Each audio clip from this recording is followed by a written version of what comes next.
कासगंज ये चीख के तुमसे पूछ रहा है योगी जी, यूपी को तुम क्या साहिब गुजरात बनाओगे। शोले पिक्चर में कहते थे नहीं कि सो जा बेटा सो जा वरना गब्बर आ जाएगा, वैसे ही हम मुसलमान नौजवानों से और मुसलमानों से कहा जाता है कि बेटा वोट दे दे वरना बीजेपी आ जाएगी। कि तो हम आएँ तो हमारे लिए हार लेकर खड़े रहो, हमारे लिए कुर्सी सजा दो, हमारे लिए स्टेज सजा दो, हमारे लिए माइक सजा दो, हम बोलें तुम ताली बजाओ और वोट डालो। उनकी तो जमानत ही जब्त हो गई थी मुरादाबाद के अंदर। अभी आज अब कांग्रेस से कुछ फ़ायदा मिल रहा है तो कांग्रेस साथ है, इनका कोई भरोसा थोड़ी ना है। आज कांग्रेस के साथ है, कल हो सकता है किसी और के साथ चले जाए। देखिए मैं उनको सियासतदान अच्छा मानता हूँ, मैं उनको शायर तो मानता ही नहीं पहली बार। गैरों के पीछे तो तुमने बहुत उठाया झंडा, बदले में तुमने क्या पाया, सिर्फ पुलिस का डंडा।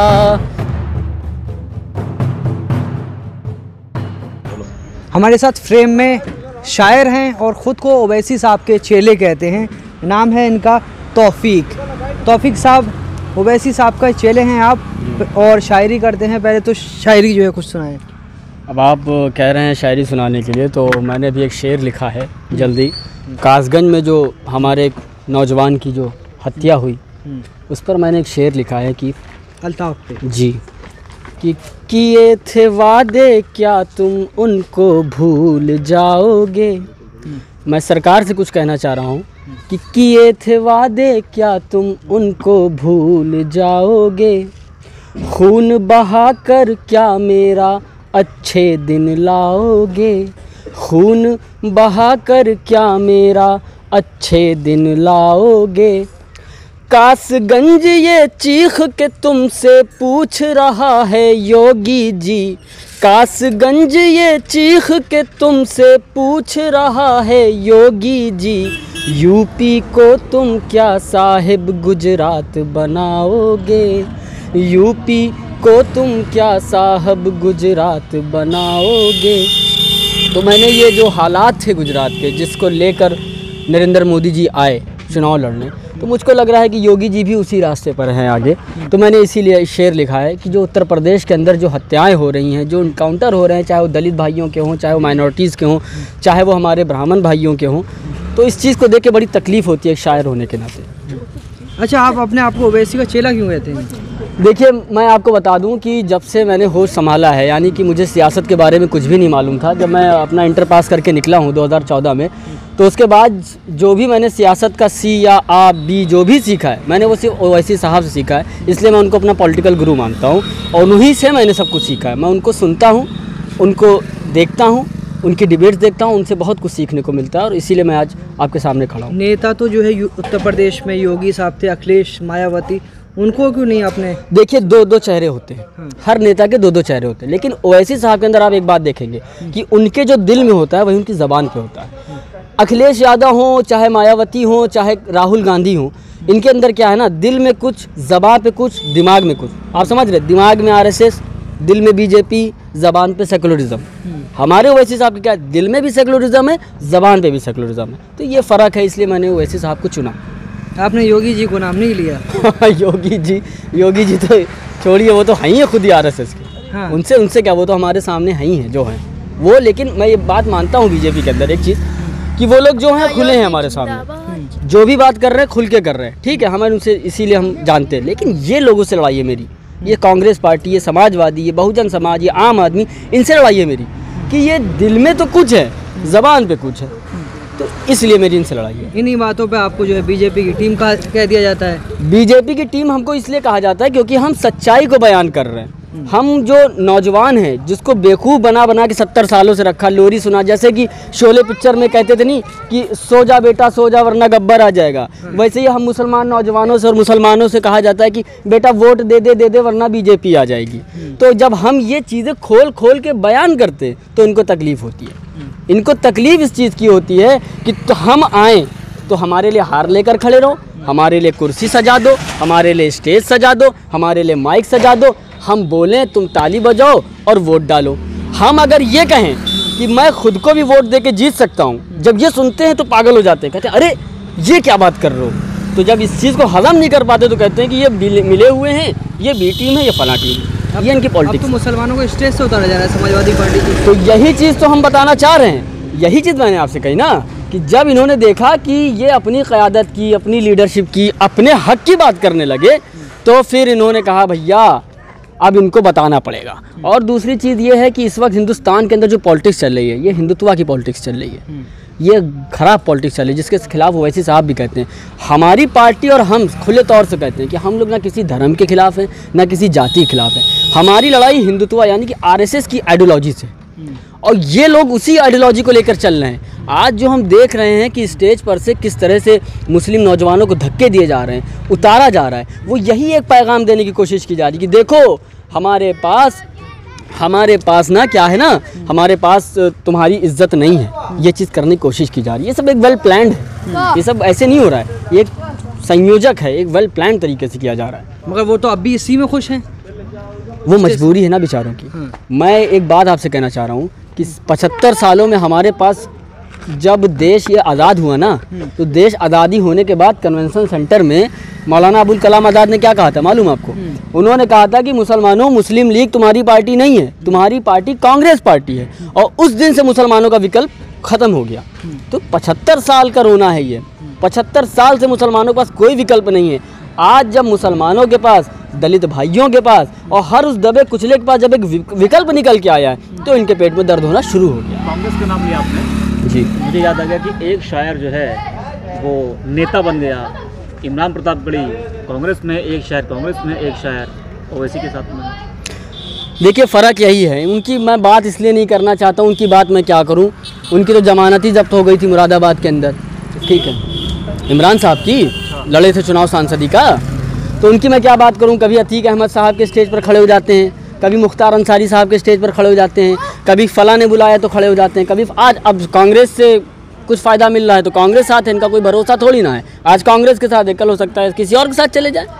तो ये जो नौजवान है हमारा मुस्लिम, ये समझ रहा है इन लोगों को कि ये बेवकूफ़ बनाने की राजनीति तुम्हारी अब ख़त्म हो रही है। इसने बड़ा पद दिया है इमरान प्रतापगढ़ी को। भाई पद ही तो दिया है ना, हम तो हिस्सेदारी की बात कर रहे हैं।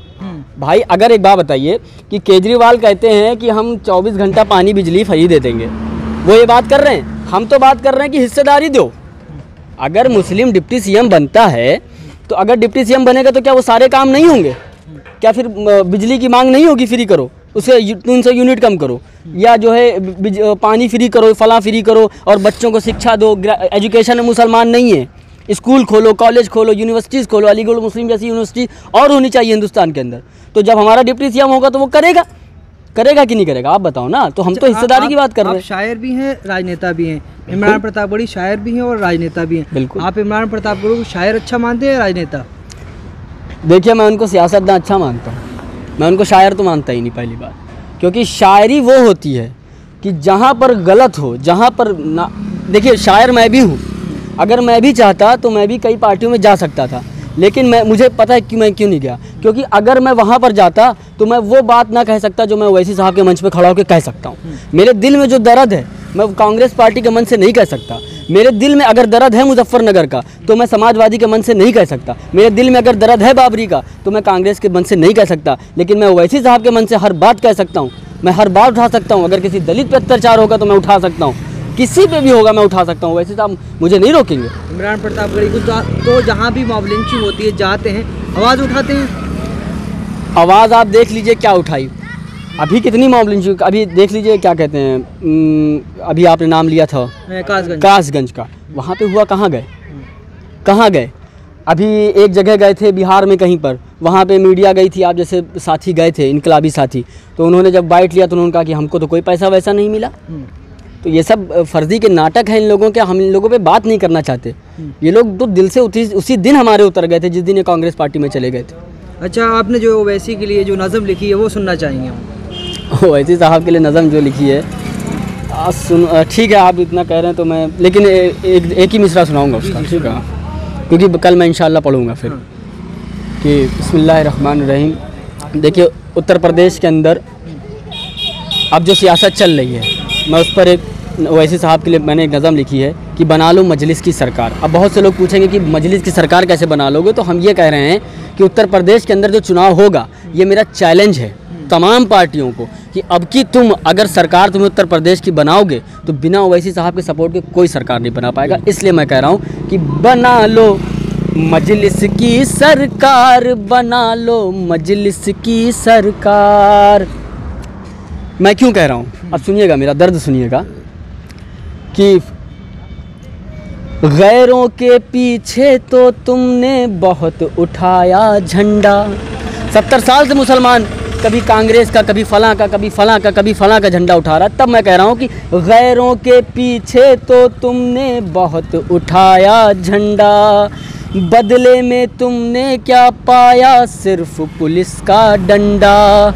बदले में तुमने क्या पाया, सिर्फ पुलिस का डंडा।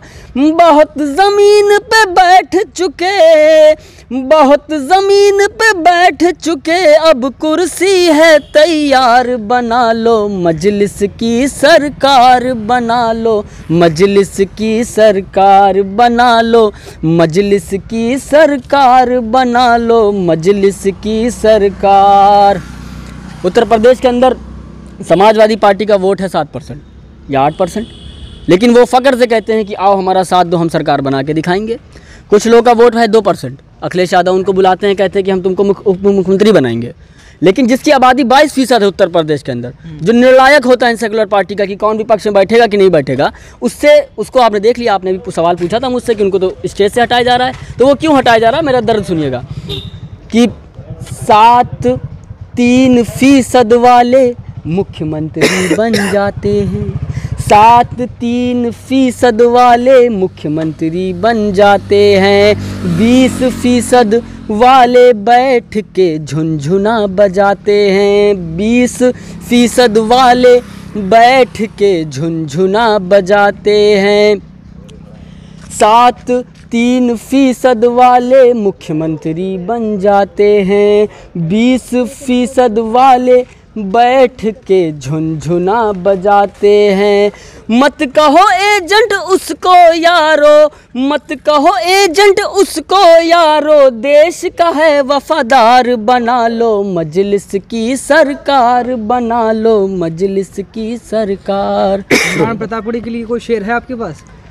इमरान प्रतापगढ़ी मैं उन पर बात नहीं करना चाहता। देखिए वो मैं उनको बहुत मानता था पहले, मैं आपको कसम से बता रहा हूँ कि अगर मैं आपको बताऊँ कि मैंने अगर पॉलिटिक्स सीखी तो मैंने ओवैसी साहब से सीखी, लेकिन अगर मैंने शायरी सीखी तो मैंने उनसे सीखी। मुझे उनको देख के जब मैं छोटा था तो लगता था कि हाँ ये बंदा आवाज़ उठा रहा है, ये बंदा हक़ की आवाज़ उठा रहा है। मैं बहुत मुतासिर था उनसे, उनका बहुत सुनता था। लेकिन फिर जब मैंने उनका असली रंग देखा तो यकीन मानिए मेरा तो भरोसा ही उठ गया। भाई आप देखिए ना कि जो बंदा हैदराबाद जाता है, कहता है मेरे हिंदुस्तान में तेरा अकबर बोल रहा हूँ, मुख्तार अंसारी के पास जाता है तो कहता है कि जो है मुख्तार अंसारी जिंदाबाद, अतीक अहमद के पास जाता है तो कहता है कि अतीक अहमद जो है तेरे शहर पे अतीक अहमद का साया ज़रूरी है। उसके बाद कांग्रेस पार्टी के अंदर जाने कहते हैं कि जो है आप वोट काटने आए। तो कोई एक नहीं है इनके पास प्रोपेगेंडा, नौजवानों के लिए कोई प्रोपेगेंडा नहीं इनके पास।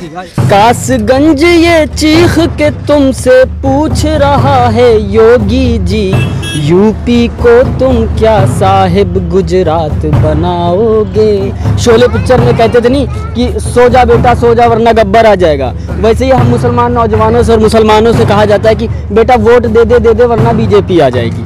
कि तो हम आए तो हमारे लिए हार लेकर खड़े रहो, हमारे लिए कुर्सी सजा दो, हमारे लिए स्टेज सजा दो, हमारे लिए माइक सजा दो, हम बोलें तुम ताली बजाओ और वोट डालो। उनकी तो जमानत ही जब्त हो गई थी मुरादाबाद के अंदर।